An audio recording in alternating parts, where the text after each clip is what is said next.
షర్మిల మోగించిన పాద భేరి కుమ్మక్కు కుట్రల్ని చీల్చేసిందని వైఎస్సార్ కాంగ్రెస్ పార్టీ నేత భూమన కరుణాకర్ రెడ్డి చెప్పారు.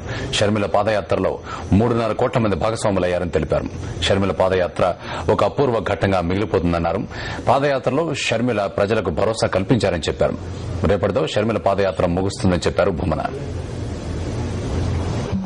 షర్మిలమ్మ మోగించినటువంటి పాద భేరి 230 రోజులు పూర్తి చేసుకుని 116 నియోజకవర్గాలలో 45 మున్సిపాలిటీలలో 9 కార్పొరేషన్లలో 195 మండలాలలో 1750 గ్రామాలలో నిర్విరామంగా ప్రజల కన్నీళ్లను తుడుస్తూ భవిష్యత్తు పట్ల వాళ్లకు భరోసాను కలిగిస్తూ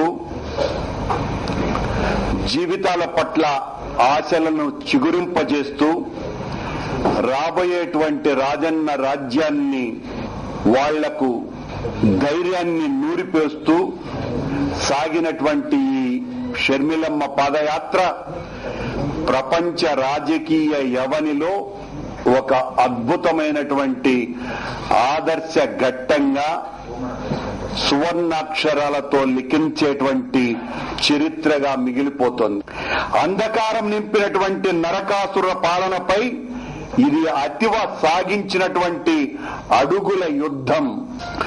భారతదేశంలోనే ఇప్పటి వరకు ఏ మహిళ 113 కిలోమీటర్ల సుదీర్ఘమైనటువంటి యాత్ర చేసినటువంటి వాళ్లు లేరు.